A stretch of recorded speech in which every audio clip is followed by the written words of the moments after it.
आप लोगों ने पिछले वीडियो में देखा था कि कैसे दो चर वाले रैखिक समीकरण को हल करते हैं। आज हम इस वीडियो में बात करेंगे कि कुछ ऐसे भी प्रश्न हैं जिन्हें परीक्षा में डायरेक्ट पूछे जाते हैं, क्योंकि पिछला वीडियो में हम लोगों ने सिर्फ मेथड को बनाना सीखा था। हाँ, उस मेथड से भी पूछा जाता है, हमेशा पूछा जाता है कि आप इस विधि से इस पर्टिकुलर समीकरण को हल कीजिए।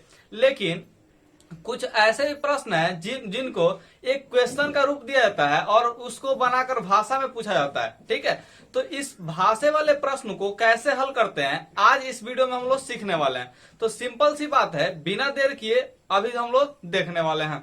तो जैसा कि आप लोग इस बोर्ड पर प्रश्न को देख पा रहे हैं, यहाँ पे लिखा हुआ है 2x plus 3y is equal to 11 और 2x minus 4y is equal to minus 24 को हल करना है। ठीक है, यानी कि इसमें जो है x और y का मान जो है ज्ञात करना है। यहाँ पे हल करने का मतलब यही है कि यहाँ पे x का भी मान ज्ञात कीजिए और y का भी मान ज्ञात कीजिए। ठीक है, और यहाँ वैसा मान होता है जिसको इस समीकरण में रखते हैं तो ये दोनों समीकरण क्या होता है, संतुष्ट रहता है, यानी कि LHS और RHS दोनों इक्वल आ जाते हैं। बात क्लियर। और यहाँ पे ध्यान देंगे तो इससे यहाँ पे m का मान ज्ञात करने के लिए कह रहा है, जो कि यहाँ पे इस समीकरण को भी संतुष्ट करता हो। अब m का मान ज्ञात करना है जिससे x का हो समीकरण का हल हो पाए। ठीक है, यानी कि समीकरण को संतुष्ट कर पाए। सिंपल सी बात है। तो m का मान ज्ञात करने के लिए हम लोग को पता होना चाहिए y और x का मान, क्योंकि कोई अगर एक समीकरण दिया है और उसमें एक से अधिक चर वहां पे दिया हुआ है तो आप लोग समझ जाइए इस बात को कि उस एक अकेले समीकरण से निश्चित मान जो है नहीं खोया सकता।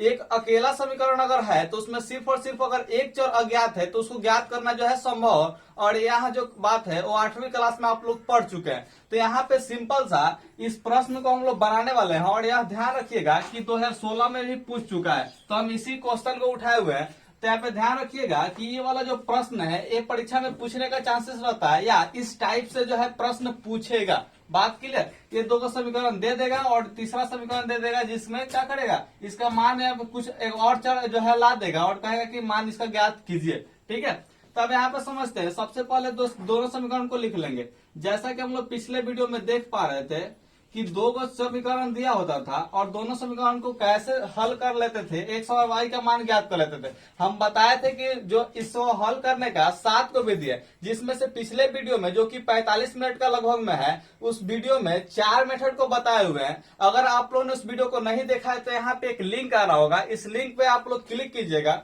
तो आप लोग उस वीडियो को देख पाइएगा। उसके बाद जो है यह वाला जो वीडियो है वो बिल्कुल समझ में आने वाला है। तो 7 गो मेथड तो उसमें नहीं बताया, 4 गो मेथड बताया, बाकी का 3 गो मेथड अगर जितने लोग क्लास में पहुंच पाएंगे उन लोगों को बताएंगे, क्योंकि वो जो है थोड़ा सा प्रीमियम है, ध्यान रखिएगा। तब समझते हैं। यहाँ पे दूसरा जो समीकरण है इसको लिख लेते हैं।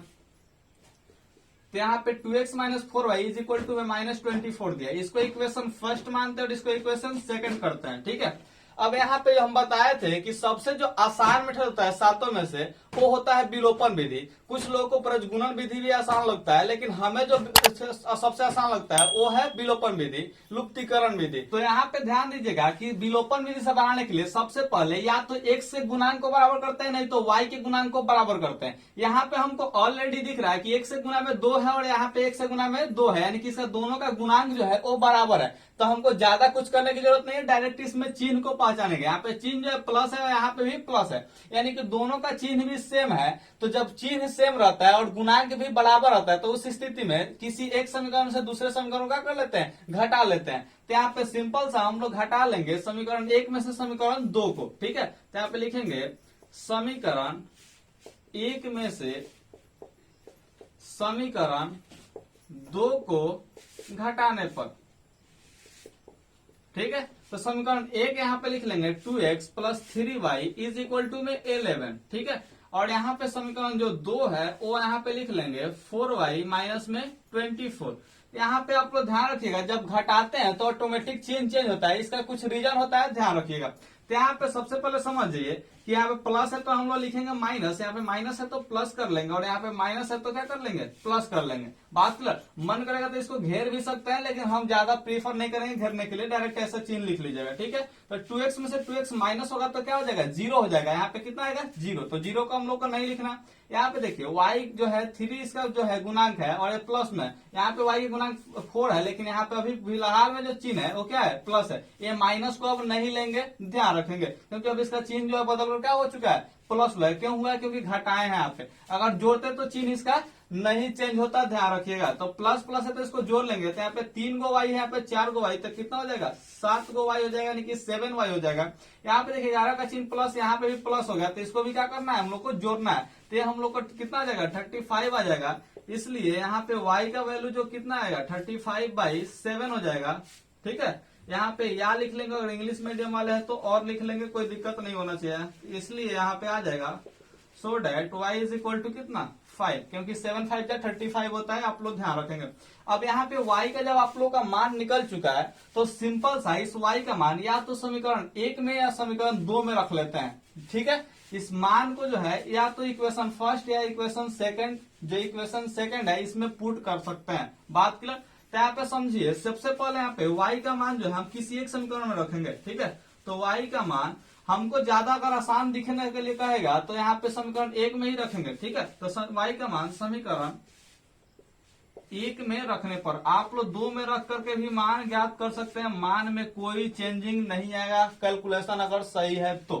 ठीक है, तो यहाँ पे 2x प्लस में 3y इज इक्वल टू में 11 है। ठीक है, या यहाँ पे 2x का मान जो है फाइंड करना है, तो 3 और y का मान जो है हम लोग का 5 निकला हुआ है, तो यहाँ पे कितना हो जाएगा, इज इक्वल टू में 11, या 2x प्लस 3 5 जा 15 इज इक्वल टू में 11 है। ठीक है, इसको अगर हम लोग इधर लिखें तो क्या हो सकता है, यहाँ पे ध्यान दीजिए, या 2x का वैल्यू जो है वो 15 इधर प्लस में, उधर जाएगा तो माइनस में हो जाएगा, अर्थात यहाँ पे 2x is equal to 11 minus में 15 हो जाएगा, या यहाँ पे 2x इज इक्वल टू कितना हो जाएगा, -4 हो जाएगा। यहाँ पे प्लस यहाँ पे माइनस है तो आप लोग घटाने आता ही होगा। ठीक है, या x इज इक्वल टू कितना हो जाएगा, -4/2 हो जाएगा, so that x is equal to -2 आएगा। इसको डिवाइड करेंगे तो यहाँ पे आप लोग का x का मान भी निकल चुका है और यहाँ पे y का भी मान निकल चुका है। अब यहाँ पे x और y का मान निकल गया है, तो यहाँ पे m का मान ज्ञात करना कोई मुश्किल काम नहीं है। ठीक है, तो यहाँ पे लिखेंगे अब y is equal to mx plus 3 से। ठीक है, यहाँ पे लिखेंगे, या y का मान जो हम लोग को पास 5 प्राप्त हुआ है और यहाँ पे m का मान हम लोग को ज्ञात करना, और गुना में जो है x है तो x का मान यहाँ पे -2 रख लेंगे। अब यहाँ पे 2 को चिन्ह लगातार आ गया तो बाद वाले को माइनस यहाँ पे ब्रैकेट कर लेंगे, प्लस में 3 हो जाएगा, या 5 ये प्लस में 3 है तो इधर आएगा तो माइनस में 3 हो जाएगा। यहाँ पे -2 और m से मल्टीप्लाई होगा तो -2m हो जाएगा। बात क्लियर। यहाँ पे 5 में से 3 माइनस होगा तो 2 बचेगा और यहाँ पे -2m हो जाएगा, या यहाँ पे 2/-2 हो जाएगा इज इक्वल टू में m हो जाएगा, या यहाँ पे -1 इज इक्वल टू में m हो जाएगा। इसको डिवाइड करेंगे तो इसलिए यहाँ पे m का मान जो है वो -1 आ चुका है, तो हम लोग का यही आंसर हो जाएगा। बात क्लियर। तो ऐसे प्रश्नों को हम लोग ऐसे ही हल करेंगे, परीक्षा में भी या कहीं में भी। ठीक है, अगर ऐसे हल करते हैं तो आपका नंबर 1 नंबर भी नहीं कटेगा, बिल्कुल पूरा का पूरा नंबर जो है आएगा। तो हम उम्मीद करते हैं कि अगर ऐसा प्रश्न परीक्षा में आ जाता है तो आप लोग बिल्कुल उसे बना करके ही आएंगे। अब आप लोग इसका स्क्रीनशॉट भी ले सकते हैं। तो यहाँ पे प्रश्न को बनाने के लिए सबसे पहले प्रश्न को समझ लेते हैं कि आखिर प्रश्न को जो है कहता क्या है। तो यहाँ पे प्रश्न में जो है एक ऋतु नाम की लड़की है, वो धारा के अनुकूल यानी कि जिस दिशा में धारा जा रहा है उसी दिशा में वो भी तैर रही है। ठीक है, क्या कर रही है, तैर रही है। तो 2 घंटा में 20 किलोमीटर पहुंच जा रही है। ठीक है, 2 ही घंटा टाइम ले रही है लेकिन 20 किलोमीटर आगे पहुंच जा रही है।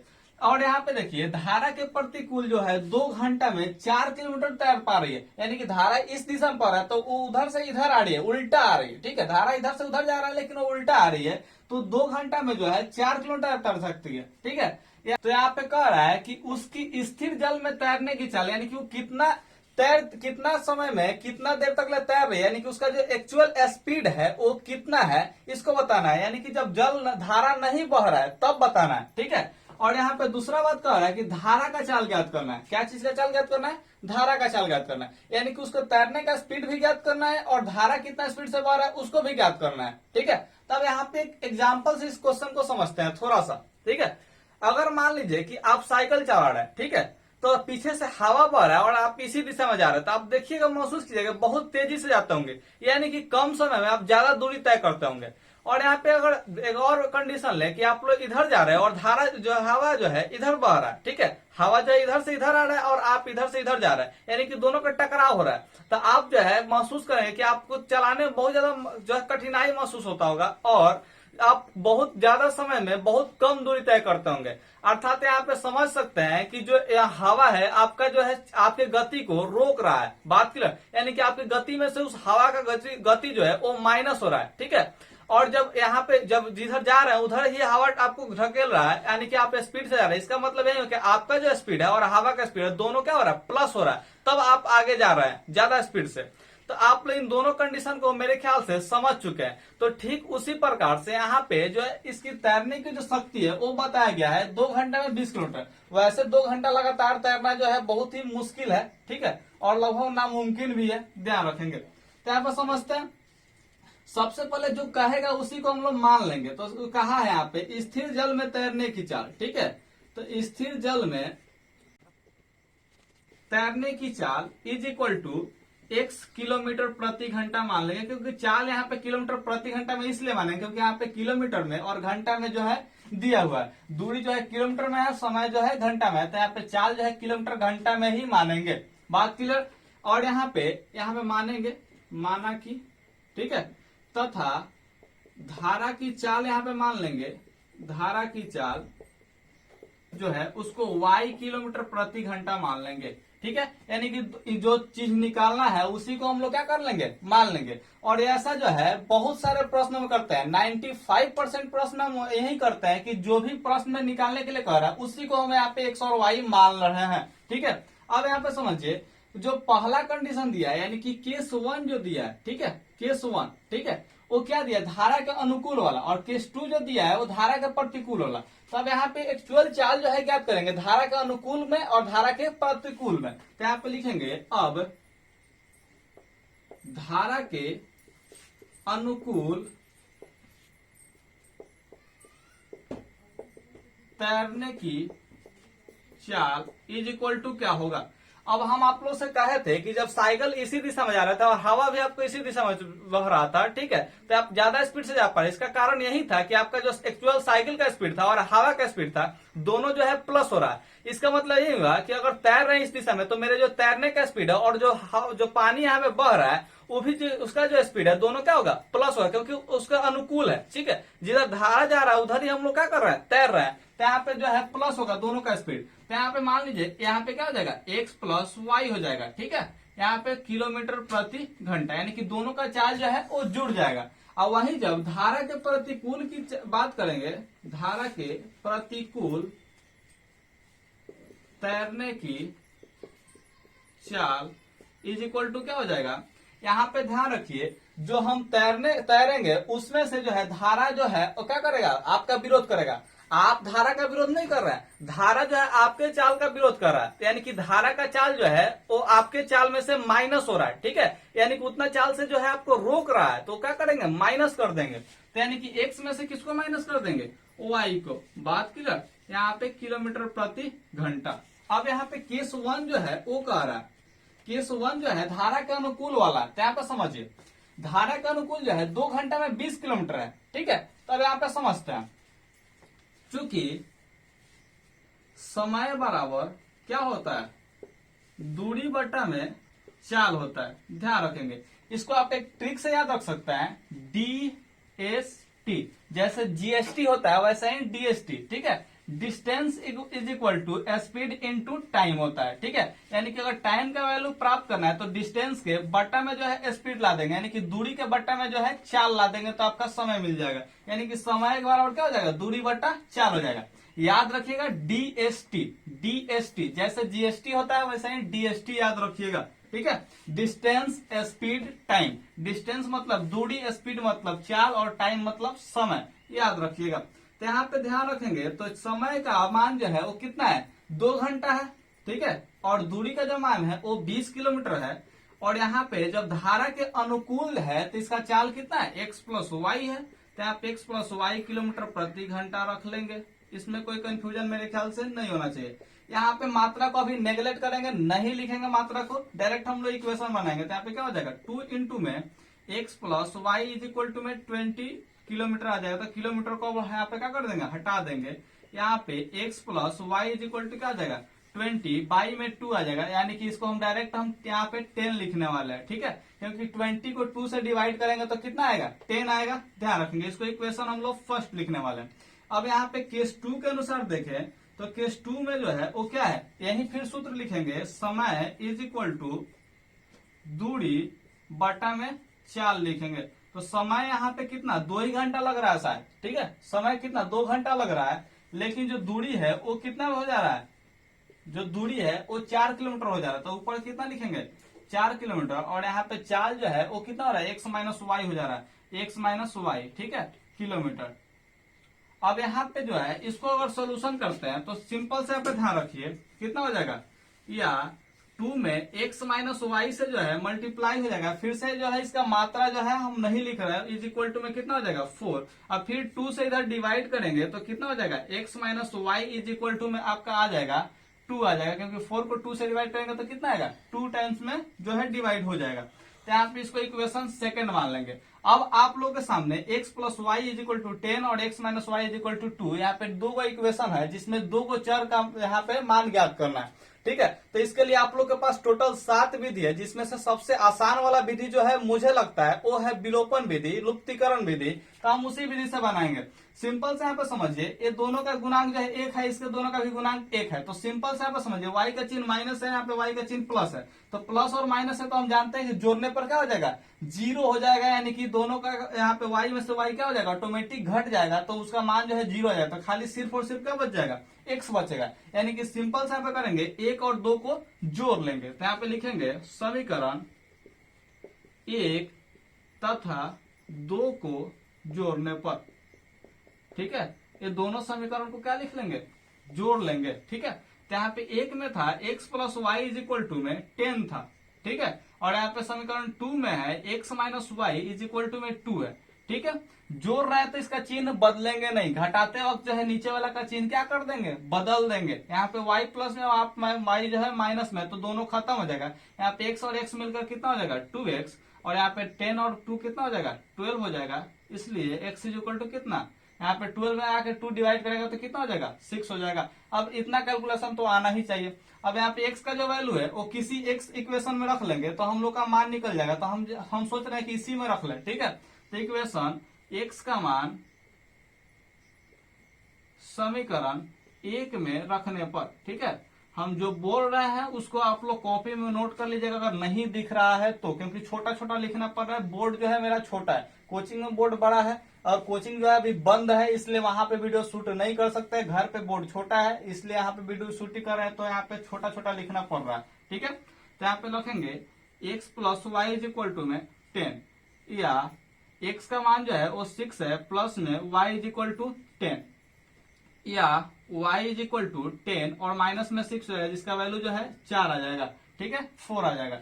अर्थात यहाँ पे सिंपल से यही कहेंगे कि x इज इक्वल टू, यहाँ पे जो इसका मान है यहाँ पे अंत में लिखेंगे स्थिर जल में तैरने की चाल जो है 1 किलोमीटर प्रति घंटा है, तो यहाँ पे बराबर में करके लिख लेंगे x का मान कितना आया था 6 आया था, तो यानी कि लिखेंगे 6 किलोमीटर प्रति घंटा, ठीक है। इस बात को एक बार नीचे भी लिखेंगे, ठीक उसी प्रकार से इस बात को भी नीचे लिखेंगे, धारा का चाल जो है y किलोमीटर प्रति घंटा है, इसलिए यहाँ पे y का जो मान आया वो कितना है 4 आया है, तो यहाँ पे लिख लेंगे 4 किलोमीटर प्रति घंटा, ठीक है। ये वाला जो बात है इसको अंत में भी हम लोग क्या करेंगे एक बार फिर लिखेंगे, और ये वाला जो बात है यहाँ तक, ठीक है, ये वाला बात को ना लिख करके इसको लिखेंगे जो शुरू में भी लिखेंगे। बात क्लियर? तो ध्यान रखिएगा, इस प्रश्न को अगर ऐसे बनाते हैं तो परीक्षा में कोई आपका नंबर काट नहीं सकता, ठीक है। तो आप लोग सेम टू सेम ऐसे ही बनाइएगा। हाँ, अगर चाहे तो अपना भाषा भी प्रयोग कर सकते हैं, और सबसे उचित भाषा का प्रयोग करेंगे तो ज्यादा बेस्ट होगा, ठीक है। तो आप लोग जरूर इस भाषा का प्रयोग करते हुए ऐसे आप लोग जरूर बनाएंगे, और बनाते हैं तो आपका नंबर बिल्कुल नहीं कटेगा, तो नहीं कटेगा। तो हम उम्मीद करते हैं कि अगर ऐसा प्रश्न आप लोग के सामने आ जाएगा तो आप लोग बिल्कुल उसे छोड़ नहीं पाएंगे, बना करके ही आएंगे। तो ठीक है, अगला क्वेश्चन को देखते हैं। बहुत बार परीक्षा में ये भिन्न से संबंधित भी प्रश्न पूछ देते हैं, और आप लोगों को पता है कि भिन्न जो है वो क्या होता है, अंश और हर के रूप में होता है। तो ध्यान रखिए कि अगर मान लीजिए कि किसी भिन्न का अंश जो है x है, ठीक है, माना कि किसी भिन्न का अंश इज इक्वल टू एक्स तथा हर इज इक्वल टू क्या है, वाई है। तो यहाँ पे हम लोग ध्यान रखेंगे कि इसलिए भिन्न क्या हो जाएगा, एक्स बटा वाई हो जाएगा। ठीक है, अब इसमें जो एक्स है वो ऊपर है तो ऊपर वाले को अंश बोलते हैं, और वाई जो है नीचे है, नीचे वाले को हर बोलते हैं। ठीक है, जैसे आप लोग जो है अंक देखे होंगे 3/5, ये वाला जो है भिन्न संख्या है। ये कौन सा संख्या है, भिन्न संख्या। इसका नाम आप लोग परिमेय संख्या भी जानते होंगे, तो परिमेय संख्या का बात अभी नहीं कर रहे हैं, हम भिन्न संख्या का बात कर रहे हैं। ठीक है, तो भिन्न संख्या इस रूप में होता है, ऊपर वाले को अंश और नीचे वाले को हर कहते हैं। ठीक है, तो अंश और हर मान लिए, क्योंकि इसमें अंश और हर से ही मतलब कि कंडीशन दिया रहता है। तो यहाँ पे समझिए कि कह रहा है एक भिन्न 1/3 हो जाता है जब उसके अंश से एक घटा जाता है। यानी कि पहला जो यहाँ पे केस दे दिया है वो क्या कहा है, सिंपल सा यही कहा है कि जो भिन्न है इसके अंश में से जो है एक घटाया जाता है। ठीक है, तो अंश जो है हमारा एक्स है, तो इसमें से एक को घटाएंगे। ठीक है, इसमें से क्या कर लेंगे, एक को घटाएंगे, तो कितना बन जाता है, 1/3 बन जाता है, 1/3 बन जाएगा। अब यहाँ पे जो अब ऐसा स्थिति आया तो सिंपल सा क्रॉस मल्टीप्लीकेशन कर लीजिए। ठीक है, तो क्रॉस मल्टीप्लीकेशन करेंगे तो यहाँ पे 3 में x से गुना होगा तो 3x माइनस में 3 हो जाएगा। ठीक है, क्योंकि 1 में 3 से गुना होगा तो कितना हो जाएगा, -3 हो जाएगा। यहाँ पे y में 1 से गुना होगा तो y हो जाएगा, या यहाँ पे 3x और यहाँ पे समझिए -y और यहाँ पे माइनस में 3 हो सकता है, इज इक्वल टू में 0। अब यहाँ पे -3 इधर इसलिए रखे क्योंकि आज मन कर रहा है कि बृहज्गुणन विधि से इसको बनाए। तो ठीक है, बृहज्गुणन विधि से भी हम लोग देख लेते हैं, क्योंकि विलोपन विधि से 2 प्रश्न देख ही चुके हैं, तो बृहज्गुणन विधि भी देखना जरूरी है ना, बिल्कुल जरूरी है। तो समझिए यहाँ पे जो इसको इक्वेशन फर्स्ट मान लेंगे। अब यहाँ पे केस जो है वो 2 दिया है, तो केस 2 को यहाँ पे देखिए कैसे समझेंगे। सबसे पहले यहाँ पे कह रहा है कि वह जो है 1/4 होता है, कब होता है, तो जब हर में 8 क्या कर देता है, जोड़ देता है। यानी कि भिन्न जो है वो x/y के रूप में है, और हर में कितना जोड़ देना है, 8 जोड़ देना है, ऊपर नहीं जोड़ना है, नीचे जोड़ना है, हर में जोड़ना है। तो कितना हो जाएगा, 1/4 हो जाएगा। अब इसको भी क्रॉस मल्टीप्लीकेशन करके हल कर लीजिए। 4 में x से गुना होगा तो 4x, और यहाँ पे 1 में y से गुना होगा तो y, और यहाँ पे 8 में x से गुना होगा तो प्लस में 8 हो जाएगा। या ठीक उसी तरह से इसके जैसा ही इसको ला देते हैं, 4x माइनस में y और माइनस में क्या हो जाएगा, 8 आ जाएगा, क्योंकि प्लस है इधर तो इधर आएगा तो माइनस, इधर प्लस में है तो इधर आएगा तो माइनस, तो दोनों का दोनों क्या हो जाएगा, माइनस में आ जाएगा। अब यहाँ पे जो इक्वेशन सेकंड आ जाएगा। ठीक है, तो अब हम बृहज्गुणन विधि से याद कीजिए, जब बनाते थे तो ऊपर लिखते थे बृहज्गुणन विधि अप्लाई करने पर, या यहाँ पे क्या की उपयोग करने पर, तो लिखेंगे बृहज्गुणन विधि का उपयोग करने पर, उपयोग करने पर। ठीक है, याद कीजिए कि पहले B1 और B2 को लिखते थे। ठीक है, जिन लोगों ने वीडियो मेरा पहले वाला नहीं देखा उन लोगों को समस्या आने वाला है, जो लोग पहले देख चुके हैं उन लोगों को कोई समस्या नहीं आने वाला है। तो आप लोग अगर नहीं देखे तो यहाँ पे अभी भी लिंक जो है यहाँ पे क्लिक कीजिएगा, आई जो लिखा हुआ आएगा तो उस पर क्लिक कीजिएगा तो वो वीडियो का लिंक आ जाएगा। ठीक है, या नीचे डिस्क्रिप्शन में भी आप लोग उस वीडियो का लिंक देख सकते हैं, उस वीडियो को पूरा देख लीजिएगा तो ये वाला बात भी समझ में आ जाएगा। ठीक है, तो बृहज्गुणन विधि का यहाँ पे उपयोग कर रहे हैं, तो सबसे पहले जो है B1 और B2 लिखते हैं। क्या B1 उसी को कहते हैं जो y के गुणांक में होता है, तो पहले वाला समीकरण का y के गुणांक में कुछ नहीं तो क्या है, -1 यहाँ पे है, माइनस लगा हुआ तो -1 लिखेंगे। ठीक है, यानी कि -1 लिखते हैं। फिर B2 को लिखते हैं, यानी कि y के गुणांक में जो इतना आता है उसी को लिखते हैं। यहाँ पे y के गुणांक में कुछ नहीं तो 1 है, और यहाँ पे चिन्ह जो है माइनस है, तो फिर यहाँ पे लिखेंगे -1। ठीक है, B1 B2 लिखने के बाद C1 C2 लिख देते हैं। ठीक है, तो C1 क्या है, -3 है, और C2 जो है -8 है। ठीक है, तो -3 और यहाँ पे क्या हो जाएगा, -8 हो जाएगा। फिर उसके बाद A1 A2 को लिखते थे, तो यहाँ पे A1 क्या है, 1 से गुना में 3 है, तो 1 से गुना में वाले 3 लिख लेंगे, और यहाँ पे 1 से गुना में 4 है, तो यहाँ पे लिख लेंगे क्या चीज, 4। और फिर जो है B1 B2 ही लिखते थे, तो जो पहले वाला है उसी को हम लोग क्या कर लेते थे, लिख लेते थे। और लिखने के बाद जो है ऐसा कुछ तीर का चिन्ह बनाते थे, याद कीजिए अगर बनाते थे तो। ठीक है, और यहाँ पे लिखते थे x, और यहाँ पे लिखते थे y, और यहाँ पे लिखते थे 1। ठीक है, ध्यान रखना होता था कि बराबर में सिर्फ और सिर्फ क्या होना चाहिए, 0 होना चाहिए, बाकी सारा चीज इधर होना चाहिए, तब ये वाला जो है कंडीशन अप्लाई होता है। ठीक है, तो ध्यान रखेंगे। अब यहाँ पे समझिए क्या लिखते थे, x के बटा में जो है इसको और इसको गुना करते थे। ठीक है, तो गुना करने के बाद क्या होगा, -1 में -8 से गुना करेंगे, तो -1 गुने क्या हो जाएगा, -8। ठीक है, और यहाँ पे माइनस लगाते थे चिन्ह और फिर इसको गुना करते थे और लिखते थे। जब माइनस के साथ लिखना होगा तो नीचे से ऊपर जाते थे, तो -1 और -3 को क्या कर देंगे, गुना कर देंगे, -1 और यहाँ पे -3। ठीक है, ब्रैकेट बार बार इसलिए लगाना पड़ेगा क्योंकि दो गो चिन्ह लगातार आ जा रहा है। ठीक है, तो जब भी ब्रैकेट लगाना पड़े यानी कि दो गो चिन्ह वहां पे है। ठीक है, तो यहाँ पर समझिए बराबर में अब क्या हो जाएगा y, और फिर ऊपर से नीचे वाले को गुना करके पहले लिखते थे, नीचे से ऊपर वाले को बाद में लिखते थे, लेकिन माइनस चिन्ह के साथ। तो यहाँ पर -3 और 4 जो है इसको पहले गुना करेंगे, तो -3 और गुने में 4, और फिर माइनस चिन्ह के साथ नीचे और ऊपर वाले को होता है, माइनस चिन्ह के साथ -8 और यहाँ पे 3 को गुना करता है, -8 यहाँ पे 2 को चिन्ह आएगा तो ब्रैकेट करेंगे और गुना में 3 करेंगे। उसको 1 के बटा में लिखते थे, वो लिखते थे इसके। ठीक है, यानी कि 3 को -1 से गुना करेंगे तो कितना हो जाएगा, 3 गुने -1 हो जाएगा, और माइनस चिन्ह के साथ लिखेंगे नीचे से ऊपर। तो यहाँ पे समझिए डायरेक्ट हम लिख देते हैं, 4 में -1 से गुना होगा तो -4, और यहाँ पे ऑलरेडी माइनस है यानी कि +4 यहाँ पे डायरेक्ट हम लिख रहे हैं। आप लोग जो है तोड़ कर लिखिएगा, इधर जगह नहीं इसलिए डायरेक्ट लिखना पड़ रहा है। ठीक है, तो यहाँ पे हम +4 को लिख लेंगे। अब यहाँ पे इसको हल करेंगे तो लिखेंगे या x के बटा में -1 और -8 को गुना करेंगे तो माइनस माइनस प्लस, और 1 में 8 से गुना होगा तो +8 हो जाएगा। फिर देखिए माइनस माइनस प्लस, और फिर माइनस से जब गुना होगा तो माइनस से हो जाएगा। ठीक है, और 3 में 1 से गुना होगा तो 3 यानी कि -3 हो जाएगा। इसको हल करेंगे तो ठीक है, यहाँ पे y के बटा में देखिए क्या है, -3 में 4 से अगर मल्टीप्लाई करते हैं तो माइनस में 12 आ जाएगा, और यहाँ पे देखिए माइनस माइनस प्लस, और 8 3 जा 24 हो जाएगा, तो प्लस में 24 हो गया। इज इक्वल टू में 1 के बाई में अगर देखें तो क्या हो जाएगा, यहाँ पे 3 में 1 से मल्टीप्लाई होता है, यहाँ पे 3 और माइनस साइन है तो यहाँ पे -3 लिख लेंगे, और प्लस में क्या है 4 है, इसको हल करके ही डायरेक्ट लिखे हुए थे। ठीक है, या x के बटा में 8 में से 3 घटाएंगे यानी कि 8 - 3 करेंगे तो हम लोग का 5 बचेगा, और यहाँ पे y देखिए यहाँ पे माइनस है और यहाँ पे प्लस है तो क्या करेंगे, सिंपली घटाएंगे, तो यहाँ पे 24 में से 12 घटेगा यानी कि 12 बचेगा, अर्थात 12 बचेगा। तो यहाँ पे देखिए 1 के बटा में क्या चीज +4 और यहाँ पे -3, तो आप लोग का 1 ही बचने होता है, 1 से 1 में भाग देंगे तो क्या हो जाएगा, 1 ही होगा। ठीक है, अब आप लोग को उस मेथड में हम बताए थे कि x वाले टर्म को और अचर पद को क्या करते थे, एक बार देखते थे, और यहाँ पे y वाले टर्म को और अचर पद को एक बार देखते थे, क्योंकि हम दो को अगर अचर ले लेते हैं, दो को चर ले लेते हैं तो समीकरण को सोल्यूशन करना क्या होगा, मुश्किल होगा। इसलिए एक चर वाला तो एक क्या चीज अचर वाला हम लोग लेते थे।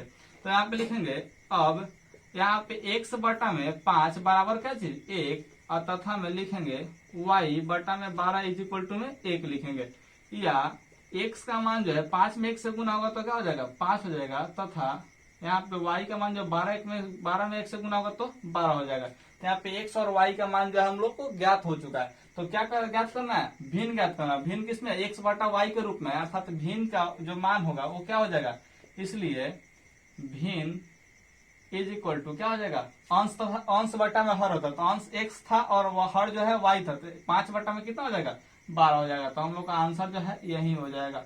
ठीक है, यही ज्ञात करना था। तो इस टाइप का जो प्रश्न है वो परीक्षा में अक्सर पूछ दिया करता है, बार बार तो नहीं कहेंगे लेकिन पूछ दिया करता है, इसलिए इसको भी बताना जरूरी समझे। ठीक है, अब जो बार बार प्रश्न परीक्षा में पूछाता है वो है आलेखीय विधि, जो कि पहले वीडियो में भी जिक्र कर चुके हैं। कुछ विद्यार्थी लोग का कहना है कि सर उसमें उतना अच्छा से समझ में नहीं आया, तो सोच रहे हैं कि उस आलेखीय विधि के लिए एक स्पेशल वीडियो बनाए जिसमें 3-4 गो जो है क्वेश्चन बनाए, और जो आप लोग को वही क्वेश्चन बनाए जो कि परीक्षा में पूछेगा। ठीक है, तो आप लोग जो है उस वीडियो का भी इंतजार कीजिए, जल्द ही अपलोड होगा, इसी चैनल पर अपलोड होगा। इसलिए नीचे जो सब्सक्राइब वाला लाल वाला बटन है उसको जरूर दबाइए, और साथ में एक बेल आइकन भी आएगा, उसमें ऑल क्लिक कर लीजिएगा। अगर नहीं क्लिक कीजिएगा तो मेरा जो है वीडियो का नोटिफिकेशन आपके पास नहीं पहुंचेगा, फिर आप हमको मिस कर जाएंगे।